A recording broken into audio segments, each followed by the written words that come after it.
Number 1. I should have trusted my gut the second I saw his profile picture. It was just a blank gray silhouette. No name, no posts, no history, no friends, no activity, nothing. It looked like an account that was created 5 minutes ago just to message people, but the price was too good to ignore. I had just moved into a new apartment and needed a desk for my setup, and because I didn't have much money left after the move, I was trying to find something cheap but still decent. That's when I found it listed on Facebook Marketplace. Solid wood, clean, modern looking, and ridiculously cheap. Way cheaper than anything else I had seen. Almost suspiciously cheap. I stared at the pictures for a while, and something felt slightly off, but I couldn't tell what it was. The lighting in the photos looked weird, like they were taken in a room with no windows, but I brushed it off and messaged the seller asking if it was still available. He responded almost instantly. No greeting, no introduction, just, "Yes, you can come tonight." That was it. Something about the way he typed felt off. No punctuation, no emotion, just flat. Almost robotic. I asked for his address, and he sent it right away without hesitation.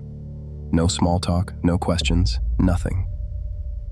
It was about 20 minutes from me in a part of town I didn't really know. Not exactly dangerous, but not somewhere I usually went either. I hesitated for a minute staring at the address, then told myself I was overthinking it. People sell stuff online all the time, so I grabbed my keys and went. The drive there felt normal at first. Music playing, cars passing, everything fine. But the closer I got, the quieter it became. Fewer cars, fewer lights. Eventually, I turned onto his street, and everything just stopped. No cars parked outside, no porch lights, no movement. It felt like the entire block was asleep or empty. His house was at the very end of the street, and it looked wrong, like it didn't belong there. All the other houses were normal suburban homes, clean yards, lights on inside, curtains slightly open. But his looked abandoned. The paint was peeling, the windows were covered from the inside, like someone didn't want anything seen. No lights, no signs of life. I actually slowed my car down and considered just driving past it, turning around, leaving. Something in my chest was telling me this wasn't right, but then my phone buzzed. "You here?" I froze for a second. I hadn't even told him I arrived yet. I looked up at the house again, and before I could respond, the front door slowly opened. No lights turned on, just darkness behind it. I sat there for a few seconds, staring, then forced myself out of the car, trying to act normal, trying to convince myself I was just being paranoid. I walked up the path slowly, and each step felt heavier than the last. The guy standing in the doorway was tall, really tall, and completely still. He didn't move, didn't wave, didn't say anything. I couldn't even see his face clearly because it was too dark inside. Then without a word, he turned around and walked inside. No, come in, no greeting, nothing. I stood there awkwardly for a second, then followed. That was my second mistake. The smell hit me instantly. It was this strong, damp, rotten smell, like mold mixed with something worse, something organic. The inside of the house was almost completely empty. No decorations, no personal items, no photos, just bare walls and the desk sitting right in the middle of the living room, like it was staged, like it was meant to be the only thing you noticed. I walked toward it slowly, trying not to breathe too deeply. I placed my hand on the surface and immediately pulled it back. It felt sticky, not just dirty, sticky. I wiped my hand on my jeans instinctively, and that's when I noticed it. Carved into the wood were names, dozens of them. Some scratched lightly, others carved deep, like someone had spent time doing it. My stomach dropped a little. I let out a nervous laugh and said, "What's with this?" No response. I turned around, and he was right behind me, closer than before, way too close. I didn't hear him move at all. My heart started pounding. He leaned in slightly and in a low, calm voice said, "People who came before you." That sentence hit me like a punch. I didn't say anything. I didn't even think. My body just reacted. I stepped back, turned, and walked toward the door fast, then faster, and then I was running. I got into my car, locked the doors immediately, and started the engine. My hands were shaking. My phone buzzed again. I looked down. "You forgot something." I didn't respond. I didn't even look back at the house. I just drove faster than I should have. The entire drive home, I felt like I was being watched, like he was still there somehow. When I finally got back to my apartment, I locked everything. Doors, windows, everything. Then I noticed something. My hand, the one that touched the desk, smelled. That same rotten smell. I went to the sink and washed it once, twice, 5 times. The smell didn't go away. I used soap, alcohol, even cleaning spray. Nothing worked. It stayed there for 3 days. And even now, sometimes I swear I can still smell it. Number 2. This happened to my older brother about a year ago, and even now he refuses to talk about it in detail. Every time I bring it up, he just says don't, which honestly makes it even worse. He was trying to buy a gaming PC from someone online, and yeah, it was on Discord, which already sounds like a bad idea, but the seller seemed legit. He sent pictures from multiple angles, videos, even screen recordings showing the PC running games and benchmarks. Everything looked real. Everything checked out. They talked for a few days before agreeing to meet, and the guy insisted on meeting late at night because he said he worked during the day. My brother didn't question it. He told me to come with him, and I didn't. Big mistake. He drove out to this industrial area full of warehouses, storage units, empty parking lots, no people, no traffic, nothing. The guy told him to park behind one of the buildings. When he got there was already a van parked with the engine running and no lights on, just sitting there. My brother said his first instinct was to leave.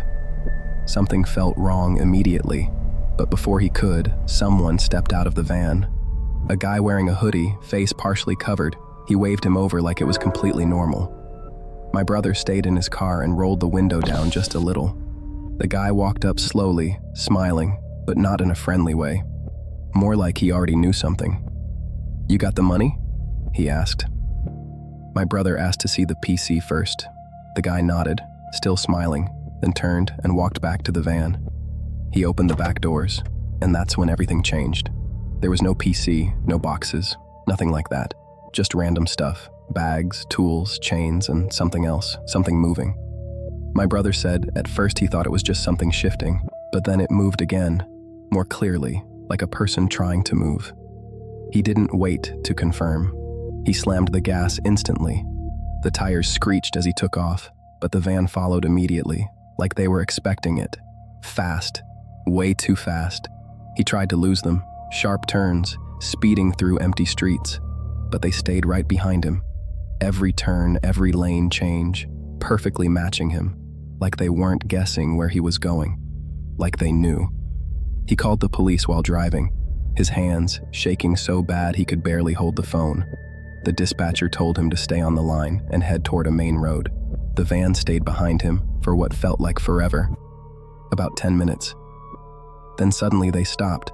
No turn, no slowing down, just stopped, like they didn't need to follow anymore. My brother didn't go home that night. He drove straight to the nearest police station and stayed there for over an hour, just sitting, trying to calm down. The next day, he checked the seller's account. Gone. Deleted.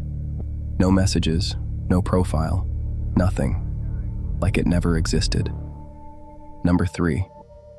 This is the one that still messes with me the most, because this one happened to me, and I still think about it almost every night. I was selling my old camera online. Nothing special, just wanted some extra cash. A guy messaged me within minutes, and at first, everything felt normal. He asked about the condition, the price, if everything worked, basic stuff. We agreed to meet in a public place, a small parking lot next to a closed grocery store. I brought my friend with me, just in case. When we got there, he was already there, sitting in his car with the engine off and the lights off, just sitting there. We parked a few spaces away and waited. After about a minute, his headlights suddenly turned on, blinding us, then turned off again. I laughed it off and thought maybe it was an accident. Then he stepped out slowly, smiling, but something about it felt wrong, like he was acting, like he was playing a role. He walked up and asked to see the camera. I handed it to him. He turned it over in his hands carefully, almost too carefully, then looked up at me and said, "Does it record well at night?" I said, "Yeah, of course." He smiled wider. "Good." That's when I noticed it. His car door was still open, and inside there were more cameras. Multiple, mounted, all pointing outward, recording. Not random, set up, intentional. My stomach dropped instantly. I looked at my friend. He saw it too. We both stepped back slightly. The guy tilted his head, still smiling. "Don't worry," he said. "I just like to document things." That sentence felt wrong. Really wrong. I told him I wasn't interested anymore and reached for the camera. For a second, he didn't give it back. He just held it, looking at me, then slowly handed it over. We didn't say anything. We just walked back to our car, trying to act normal, trying not to show how freaked out we were. The second we got inside, I locked the doors.